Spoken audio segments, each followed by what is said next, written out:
live Crohn's talk.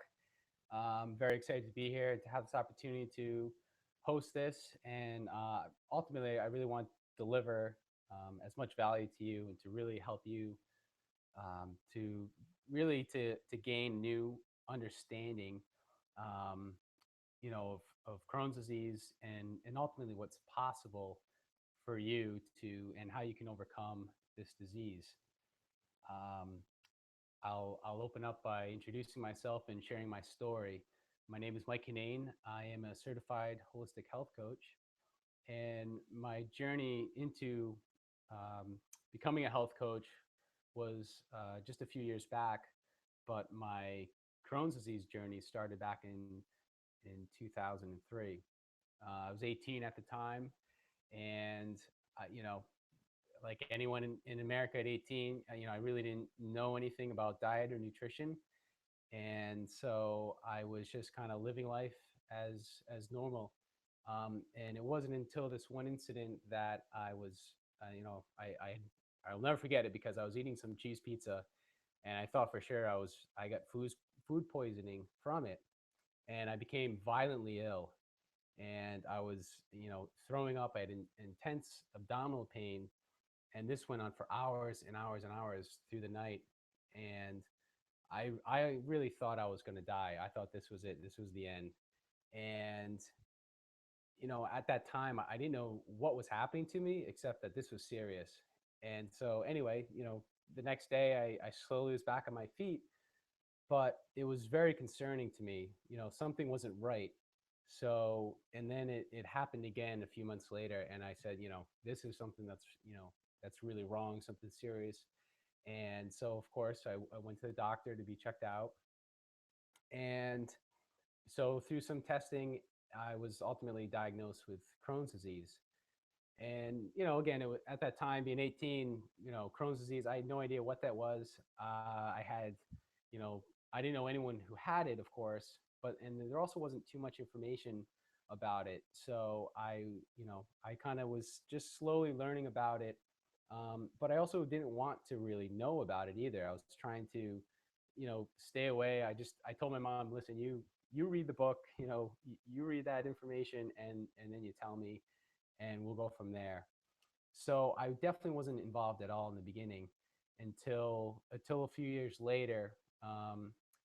Well, actually, it was within that first year. So they had me on medication. I was on 16 pills of Pentasa a day. I mean, that's an insane amount of medication for anyone, especially at 18.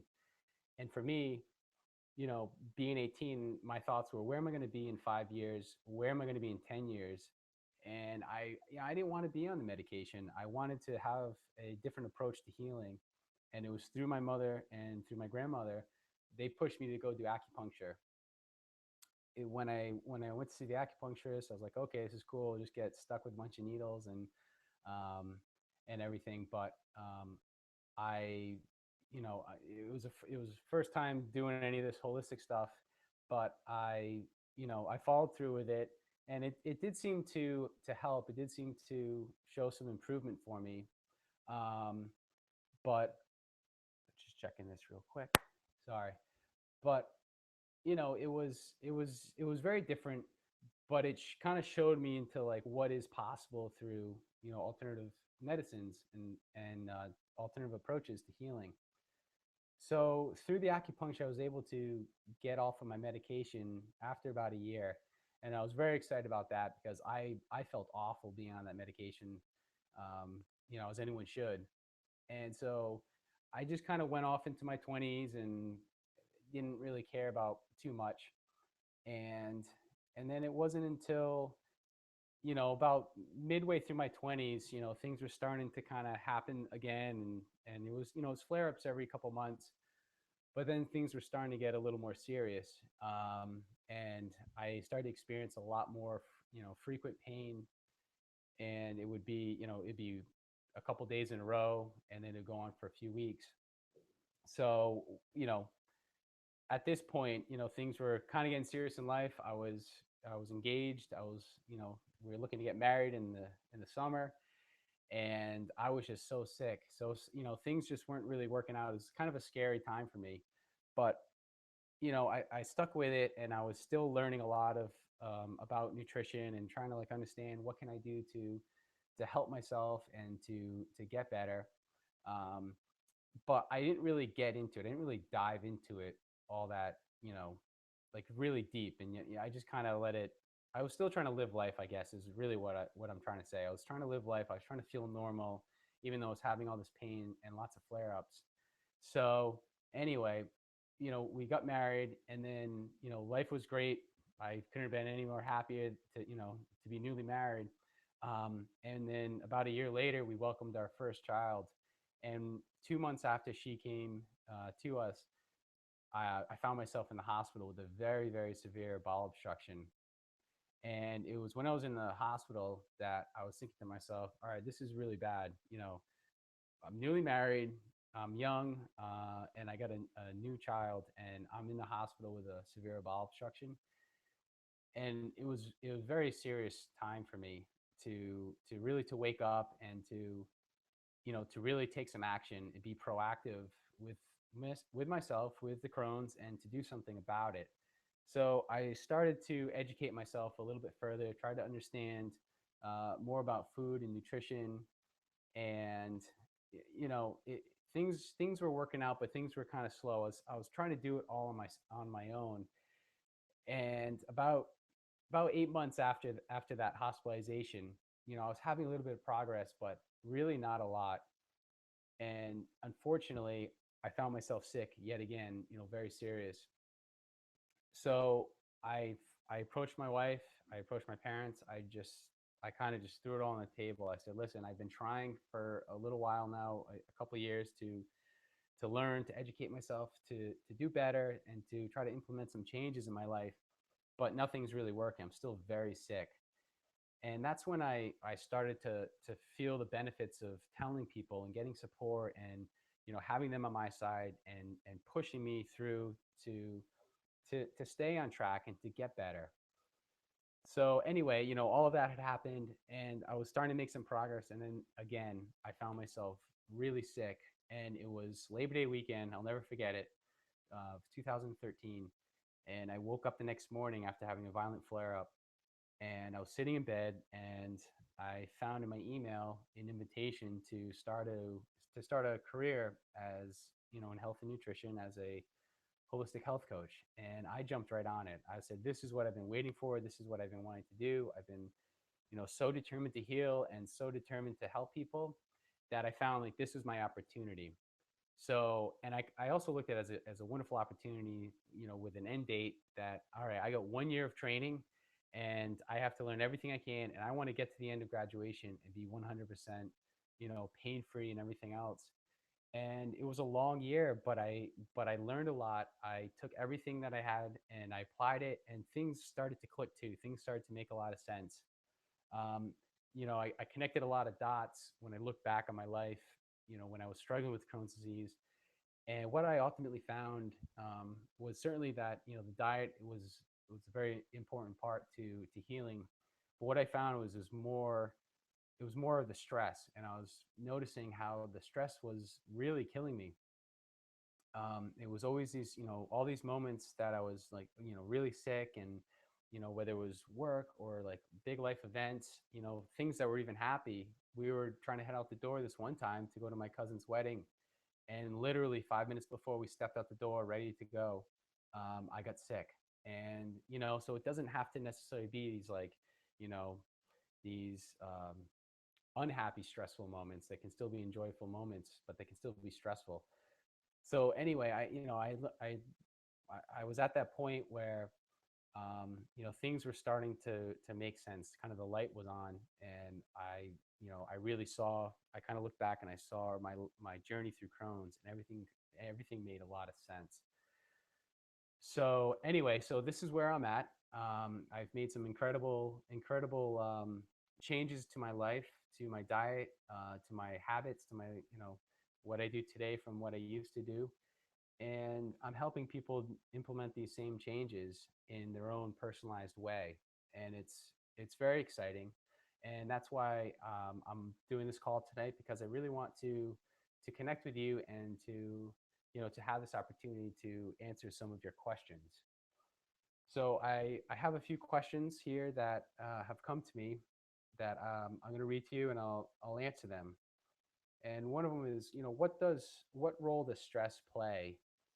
Um, well, like I said, in my personal experience, stress was a huge part of it. I could go from perfectly normal at work, everything else, to doubled over, sick, throwing up in about 15 minutes. No word of a lie, it could happen that fast for me. And again, it was stress, and we know that we hold our emotions in our gut.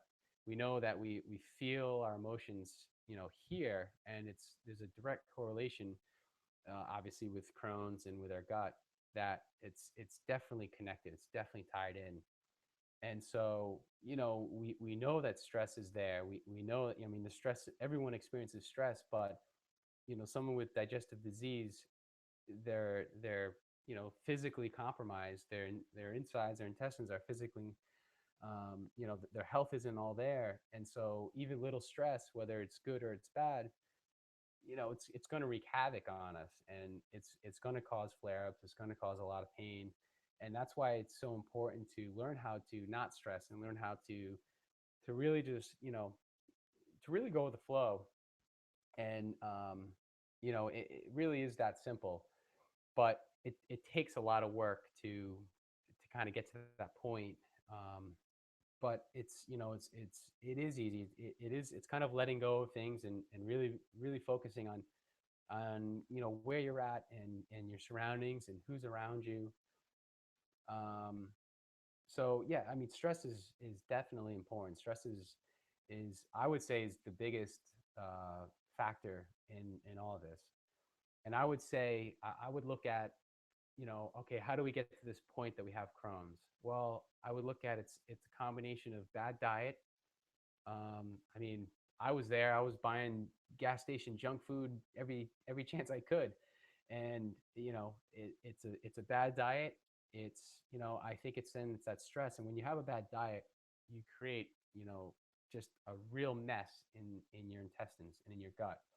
Um, the environment in your intestines is, it's definitely not favorable for good health, as we know.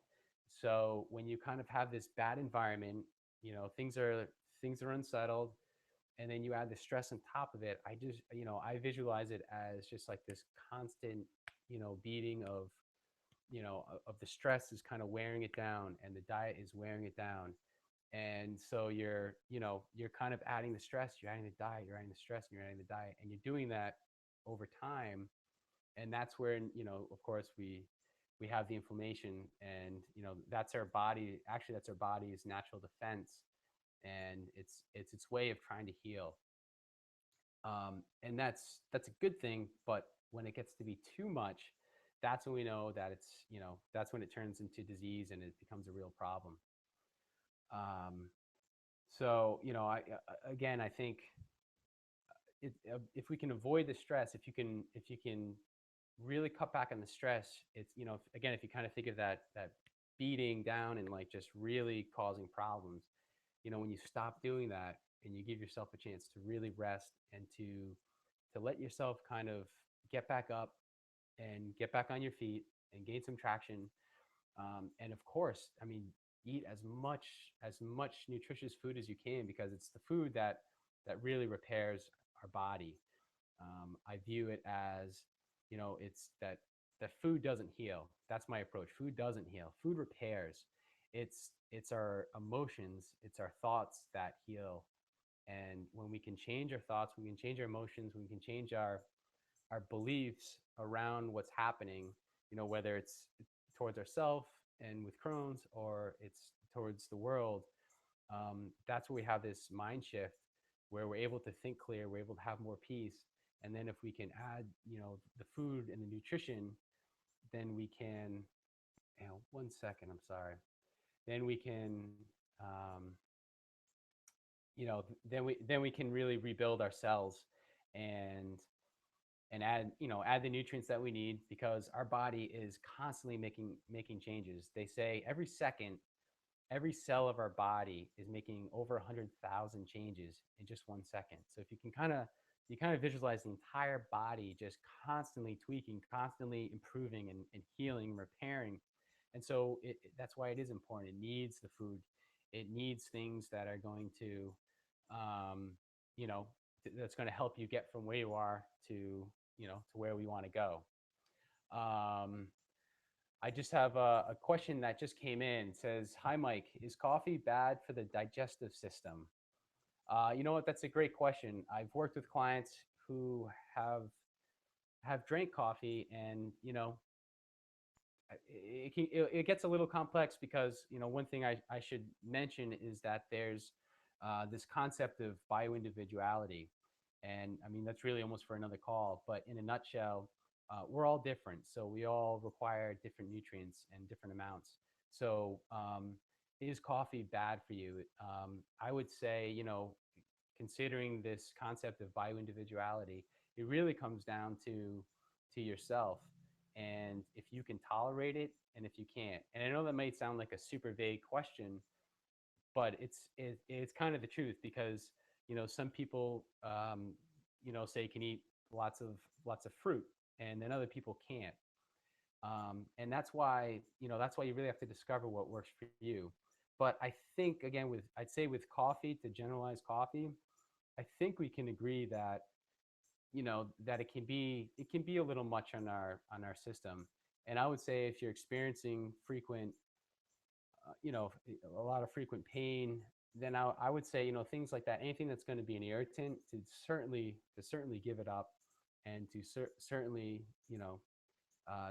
give it up for a little while, eliminate from your diet for a little while, and you can always add it back in. There's a lot of foods that I couldn't eat years ago that I've added back in. And so there are ways around that. Excuse me, I'm going to turn a light on here. It's getting a little dark in here. um, so let's see. Another question here is that my son has Crohn's. Says that he is afraid of food. How can I get him to eat? Well, the thing with eating, and certainly with kids with Crohn's disease, it is tricky. It is hard to get kids to eat, um, to begin with, but it's definitely, it can be very difficult to get kids to eat, especially when they're not feeling well. Um, I know my experience, when I was older, and sometimes I just didn't feel like eating, and I didn't want to eat. I would say it's, again, I think if they don't feel like eating in that moment, it's okay. I think to force them to eat again, like, you got to think that, are we adding stress to the situation? Are we kind of making them feel guilty for not eating if we want them to eat? And you kind of really want to tiptoe. You want to go gentle with them, and and honestly, like, they know best. We know ourselves better than anybody. And if even if they're 15 years old or 30, or whatever the age is, if you're not feeling like eating something, that's okay. We obviously, we don't want it to go too long. We don't want to not eat for days and weeks, and it can be tricky you know to not be able to feel up to eating. And I would say my my number one approach to starting to gain some traction, and to get on with feeling great and starting your journey, is really to rest. And if you can rest, if you can kind of stop everything, and and and settle down and refocus and figure out where you're at, that's what's going to help. That's what's going to get you, you know you know some energy, some strength, kind of, again, like I said, get back on your feet. So again, if you're not feeling like eating, if you don't feel like you have the energy, just stop everything. Really just slow down and relax, and know that things will get better. And you have to kind of have faith that things will get better, because they do. But you got to give yourself the opportunity to do that, and you have to give yourself the space to do that. So and certainly, teens with Crohn's, it is very scary. Weight loss is a very scary thing. So, you want to encourage them to eat, but at the same time, you don't want to force it. You don't want to create this negative thing that the kid's feeling that they have to eat, or they're going, something bad's going to happen to them. It's better just to like really kind of, maybe put it out there, like let it, put food out there for them, and that they can actually come when they decide. And I think if there's always food available, that helps. That helps the kids just kind of, I found that being the hardest thing for me was when I was hungry, there may not have been anything there for me to eat. So that was, that's something that I think is really great. If parents can make sure that this is just always something and always prepare, because it seems so daunting to, I'm hungry now, what can I eat? So yeah, I would just say like just to really encourage them, and to go slow with them, because they will come around. I think the a big question that a lot of people have, and I had for a very long time, was how can I manage a flare? I always found myself, it was like the roller coaster ride. I was feeling the stress coming on. I was feeling the pain. I was feeling a lot of this tension, and it was like going up on the roller coaster, and you go go go go go, and you just right up and over the top, and there was no coming back. I mean, as soon as I could feel it, it was like you're on the track just going up, and it's just a matter of time. And I mean, just be sick for hours and hours through the night until you had nothing left, and just literally just pass out, fall asleep. And so I mean, certainly there can't be too much worse in life, especially if you're having Crohn's, and the feeling that there's not much worse than that. So yeah, certainly how to manage a flare up. Well, I would definitely say, if there's a way to avoid a flare up, that's obviously your first defense. And there are ways to avoid a flare up. And like I said, if we look at stress as causing flare ups, and I'm going to kind of to jump into another question, because they kind of relate here. And someone had asked me about, how do I tell someone that they're stressed, and that it's not just the food? And that's because, maybe you've been there. I know I've been there, where I've had this to eat and I was fine, and then I had it again to eat later on, another day, another week, whatever, and I got sick. And I had that happen a lot with different foods, even with the same food sometimes. So I never saw this like direct connection with food. But what was very common, and it almost happened 100%, was I was sick about 3, 4, 5 o'clock in the evening, those times that I did get sick. So that was, for me, was like, that was very obvious. It was stress. It was the end of the day. You have the whole load of work on you. And, it's hard to come down from that. I didn't know how to come down from that. So again, if we can just, be open to, and, have the approach that, food is good. I mean, certainly I'm not saying eat whatever you want. I definitely agree. Stay away from certain foods that we know are going to, cause problems. And, you know, and, and stay away from them, and really focus on like the stress, and like really understand that it's that stress that causes you to have the flare. If you have that anxiety, that stress, and you're feeling it here, and you can feel it coming on, it's just it's very connected. It's more than proven, but it's also been experienced personally by me, and by others, my clients. So, if we look at stress, and we look like, okay, is this going to stress me out? Or maybe walk into a stressful situation, or something is going to be stressful. And, if you're aware of that, and you see it, and you kind of can see it playing out, then how to act and how to avoid it. And if it means to physically leave an environment, that's fine. If you have to do that, that's great. If you have to, um, if you have to change your mindset, change your outlook on it, right? I mean, something simple, maybe like a flat tire, something that could be like, oh, flat tire on the highway, very stressful, right? Well, it could obviously be the absolute worst thing in the world, or it could just be a moment in time, and you have to just say, this is what it is. It is what it is right now, and call AAA or fix it, and fix it yourself. But simple things like that, like, okay, how is this, how is this situation going to affect me if I deal with it this way? And I think that's kind of like a great way to avoid flare-ups, and to just to really to make sure that you're focused on where you are. Like, it's really just, and it's what's cool is you're learning about yourself too.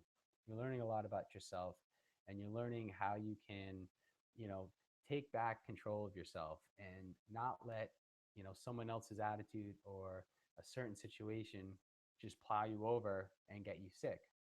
So I would say, number one, let's avoid flare-ups as much as possible.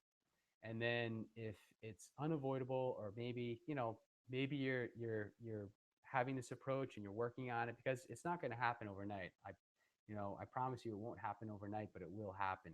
And it's something you have to work on. You have to exercise that. And so if you can work on avoiding them, that's great. But if it does come, there are some great things you can do. And one of them that I found to be extremely beneficial for me was to do yoga. I found a wonderful yoga DVD, and physically and mentally, it totally brought me down from a flare up. I could feel myself kind of escalating, the anxiety. I was bloating, really distended, and so what happened, I would just go down, I would follow the DVD, I would do the exercises, and I did it a lot, and I got good at doing it, and it really really proved to be extremely beneficial. I was able to do it for about half an hour, and at the end of that, I could get up and there'd be absolutely no problems. I'd be pain free.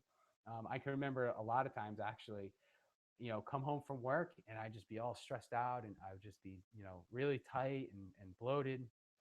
Just go up to the room, I'd lay down, and I'd go through the motions, I'd do the exercises, and I'd be fine. And I'd come downstairs, all right, what's for dinner? Where are we going?